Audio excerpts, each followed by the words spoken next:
आगे बढ़ो, इनको समझो। भारतेंदु नाट्य अकादमी के संरक्षक घोषित मनोज सिंह आप हैं और आज ये कार्यक्रम लगातार बता रहे हैं कि विवेक जी हाँ, ये बताए- 2 तारीख से चल रहा है। हाँ 2 जून से चल रहा है। तो दो बच्चों में क्या देखने के लिए मिल रहा है? नहीं, बच्चों में बहुत उत्साह है, क्योंकि ये जो उम्र है ये बहुत एनर्जेटिक उम्र है। आप जानते हैं 16 साल से लेकर के 25 साल की जो उम्र होती है वो बहुत ही ऊर्जावान क्षण होता है, और इस उम्र में बच्चे बहुत कुछ सीखना चाहते हैं। इसी दौर पे तो सपने पलते हैं, वो क्या करना चाहते हैं, और रंगमंच के माध्यम से, रंगशाला के माध्यम से हम इनको समझाने का प्रयास कर रहे हैं, क्योंकि जीवन जीना भी तो एक कला ही है ना। तो जीवन में जो कुछ भी आप करते हैं उसको और कितना बेहतर कर सकते हैं, यही तो रंगशाला है, यही तो रंगमंच है कि जो कुछ भी, क्योंकि जीवन जीना भी एक कला है। तो जीवन में जो कुछ भी हम कर रहे हैं, जिस रूप में भी, हमें किसान के रूप में, मजदूर के रूप में, शिक्षक के रूप में, विद्यार्थी के रूप में, या जिस भी रूप में हम भूमिका अपनी निभाते हैं, कोई न कोई किरदार तो हमारा होता ही है। तो उसको और कितना बेहतर तरीके से कर सकते हैं, ये रंगमंच उसको सिखाता है, और समाज की समस्याओं को बेहतर तरीके से सुलझाने की समझ पैदा करता है।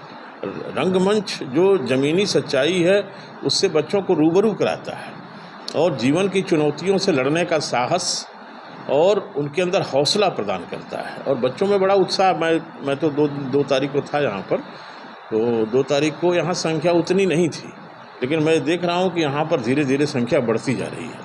ये BNS से पास आउट हैं, आपको सोचना चाहिए, भारतेंदु नाटक अकादमी से। और इनके साथ एक और हैं परविंदर जी, वो भी BNS से पास आउट हैं। और भी यहाँ पर ऐसी हस्तियाँ हैं जो NSD पास आउट हैं। तो हम सोच रहे हैं कि यहाँ पर एक तरीके से रंगमंच और रंगकर्म का एक स्थल बने घोषी। पहले भी आप देखे होंगे, आदरणीय धूमकेतु जी के मार्गदर्शन में हम लोगों ने यहाँ पर टोपी शुक्ला का नाटक किया था, और अनिल रंजन भौमिक जी आए थे जूनियर हाई स्कूल में, बहुत अच्छी गैदरिंग हुई थी। लोग कहते हैं कि अच्छी चीज़ें लोग देखना नहीं चाहते। आज जो फूहड़पना है उसको दूर करने के लिए एक सशक्त माध्यम हो सकता है। उस नाटक में हमने देखा था कि बहुत ज़बरदस्त गैदरिंग थी, ये भी थे, और इन्हीं लोगों की टीम ने मिलकर के एक हवालात का नाटक किया था, सर्वेश्वर दयाल सक्सेना का। और आपको यकीन नहीं होगा, आपके मार्गदर्शन में अब्दुल बिस्मिल्लाह साहब आए थे, और बैसवाड़ा जैसे गांव में हम लोगों ने, इन्हीं लोगों ने कफन का मंचन किया था, और वो भी भोजपुरी में मंचन हुआ था। सबसे बड़ी बात यह है। तो ये चीज़ें हम कर रहे हैं, और एक तरीके से जो कह सकते हैं ना, मानसिक पिछड़ापन या मानसिक कुपोषण का जो समाज शिकार हो गया है, इसी वजह से तमाम विकृतियाँ उत्पन्न हो रही हैं।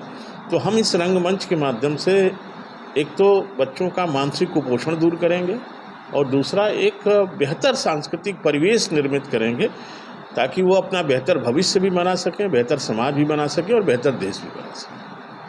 बताएं। मेरा नाम विवेक सिंह है, मैं भारतेंदु नाट्य अकादमी से प्रशिक्षित हूँ। कैसा कार्यक्रम यहाँ पे चल रहा है? ये भारतेंदु नाट्य अकादमी की तरफ से 10 दिवसीय कार्यशाला मिला हुआ है, जो शिक्षा में रंगमंच का महत्व समझाने के लिए, उसके अंतर्गत कार्यशाला है, जहाँ पे बच्चे को प्रशिक्षण दिया जा रहा है। क्या क्या आप सिखाएंगे? यहाँ आंगिक, वाचिक, आहार्य, अभिनय, मतलब जितने भी हमारे एक नाटक में ज़रूरतें होती हैं बच्चों के लिए, या फिर किसी भी एक्टर के लिए ज़रूरतें जो होती हैं, उस सारी विधाएं, सारी चीज़ें थोड़ी थोड़ी ही दी जा रही हैं। कम समय है, इसलिए थोड़ा थोड़ा सा ही दिया जा रहा है। कितने दिनों से अभी कितना दिन हुआ? अभी आज 5वां दिन है। क्या बच्चों में क्या देखने को मिल रहा है? एक्टिव है या सबसे पहले और सबसे बड़ी बात तो ये है कि सारे उत्साहित हैं, अभी भी इंथुजियाज़म बना हुआ है, और बच्चे कुछ नया करने के लिए, कुछ नया सीखने के लिए बराबर तत्पर हैं, आगे आ रहे हैं बढ़ के। अभी हमारे यहाँ जब शुरुआत हुई थी तो कम से कम 10 बच्चे रहे होंगे, आज 25-26 बच्चे हैं। तो ये हमारे लिए तो सबसे मतलब अच्छी और बड़ी बात है। मैं जयप्रकाश धूमकेतु साहित्यकार के रूप में 40 वर्षों से ज़िले में मैं काम कर रहा हूँ, और एक साहित्यिक पत्रिका अभिनव कदम 1996 से निकल रही है, जिसमें कुछ बहुत बड़े काम किया। जैसे कफ़ी आदमी पर एक विशेषांक निकाला, राही मासूम रजा पर विशेषांक निकाला, सहजानंद सरस्वती पर विशेषांक निकाला, राहुल सांकृत्यायन पर विशेषांक निकाला। इस तरह से एक श्रृंखला है विशेषांकों की जो पूरे हिंदुस्तान में चर्चित हुई। अभी जो तत्काल जो नया अंक हमारा आया है किसानों पर है, 2 खंडों में करीब 1000 पेज, और पूरे भारतीय परिदृश्य में किसानों के सवाल को उसमें उठाया गया है।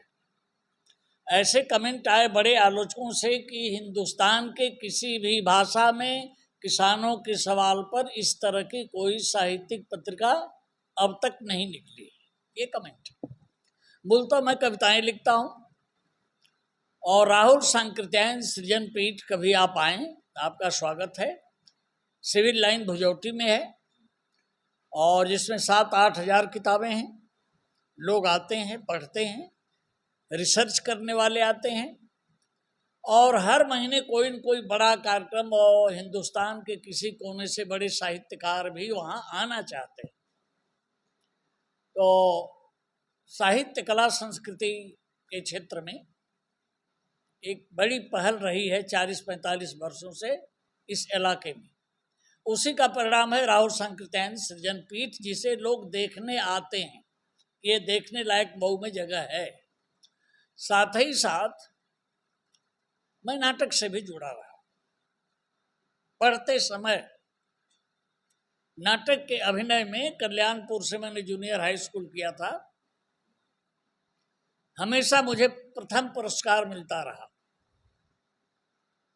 और नाटक की टीम जो हमारी थी, आज उस टीम से कम 10 से 12 लड़के बंबई में विभिन्न सीरियल में, फिल्मों में, भोजपुरी फिल्मों में काम कर रहे हैं। वह इफ्टा के बैनर से नाटक होता था और टोपी शुक्ला जैसे नाटक 32 कलाकार, ज़्यादा खर्च था, व्यय था। हमने मनोज सिंह से कहा कि भाई 100 आप घोसी में कराइए और कुछ सहयोग हमारा कर दीजिए। 10,000 रुपया इन्होंने मेरा सहयोग किया था। 32 लोगों का 2 दिन का खाना पीना रहना, उनके आने जाने का भाड़ा किराया। तो अभी उस परिसर में जहां मैं आपको बता रहा हूं, कभी आए। गगन दमामा बाजेव नाटक पीयूष मिश्रा का, जो फिल्मों में काम करते हैं, जो एक तरीके से भगत सिंह उनके साथियों की लाइफ हिस्ट्री है। और मेरा ही एक विद्यार्थी जो DCSK में पढ़ता था, रतन लाल विवेक जी, वह दलित परिवार का था। उसका पिता 500 रुपये से सुरती, चुन्ना, बीड़ी बेचता था। मेरी निगाह उस लड़के पर पड़ी। वो कॉलेज में कलाबाजी दिखाता था। मेरी निगाह पड़ी। हमने कहा तो नाटक में बहुत, इसकी बॉडी लैंग्वेज बता रहे कि नाटक में ये बहुत अच्छा कर सकता है। मैंने अपने साथ जोड़ा और कई बड़े नाटक कराए, स्टेज नाटक। फिर वहां उसके घर वाले भगा दिए कि नाटक नौटंकी में काम करता है। लखनऊ चला गया। MA कर रहा था फिलॉसफी से लखनऊ यूनिवर्सिटी से। हमने कहा रतन क्या कर रहे हो? कहा पढ़ रहा हूं। हमने कहा नाटक करोगे? कहा कैसे? हमें करोगे? कहाँ करेंगे? हम आओ मेरे साथ।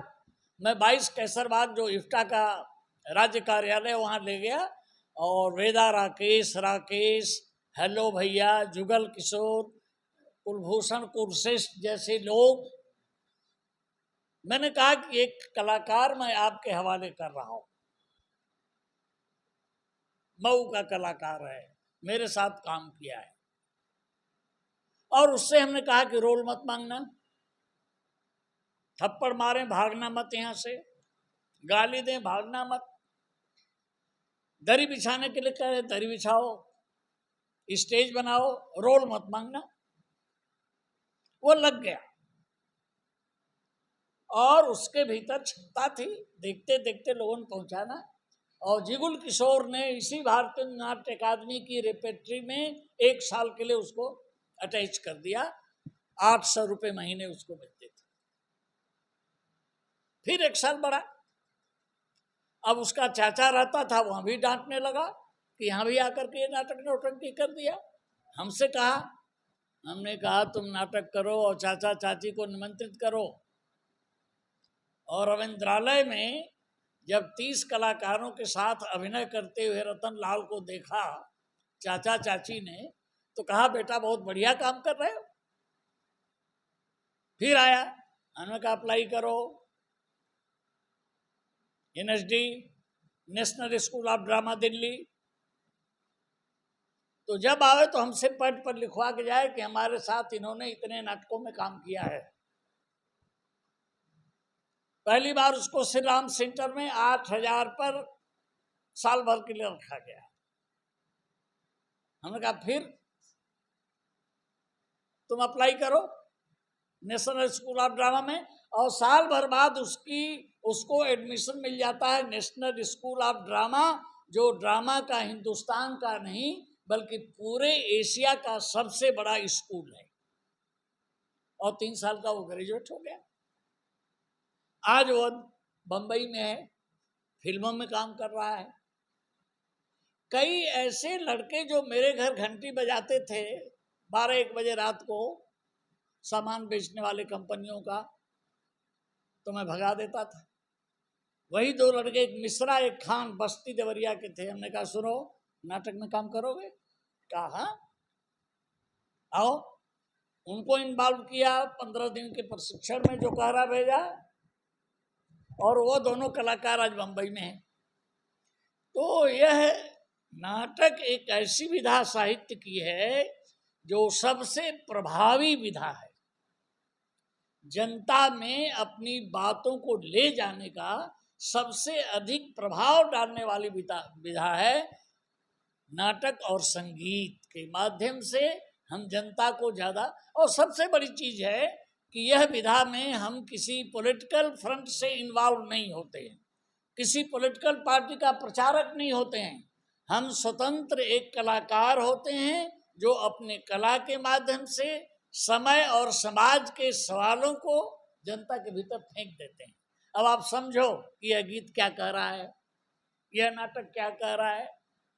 और ताजुब करेंगे कि नुक्कड़ नाटक मैं महीने में 1-2 बार करता था मऊ शहर में। नुक्कड़ नाटक और संगीत जनता में अपनी बात कहने का सबसे बड़ा माध्यम है। और मेरी निगाह जब मऊ की टीम बिखर गई, सब बंबई भाग गए, मैं खाली हो गया। तब मनोज सिंह से मैंने कहा कि घोसी एक ऐसी जगह है जहां पर कि इसको डेवलप किया जा सकता है। और शुरुआत मनोज सिंह से हमने कराया घोसी में। और जो कफन का वो कर रहे हैं, और एक और कौन नाटक हुआ था, हवालात और टोपी शुक्ला, यह सारे नाटक जो घोसी में हुए एक तरीके से मेरे डायरेक्शन में और मनोज सिंह के नेतृत्व में यह काम हुआ। और आज 17 बेटियां हैं यहाँ जो बैठे हैं, और यहाँ जो हैं 14 लड़के, और सब नए लड़के, नए चेहरे हैं। और इनके चेहरों को मैं पढ़ रहा हूँ। इनके भीतर बहुत ऊर्जा है, क्षमता है। यदि विवेक सिंह ने इनको सही दिशा निर्देशन दिया तो निश्चित रूप से इसमें अच्छे कलाकार मऊ की धरती पर इस्टेब्लिश होंगे, मुझे विश्वास है। कैफी आदमी, शौकत आदमी जब बुलाया मऊ में वो आए मेरे बुलाने पर। सबाना आदमी को जब हमने कहा वो मऊ आई। तो इस तरीके से आज तो मैं इनसे कहा था कि भाई एक दिन मैं आऊँगा, लेकिन मेरी तबीयत बहुत खुश है इन बच्चों पर। और विवेक जी, अभी आप गीत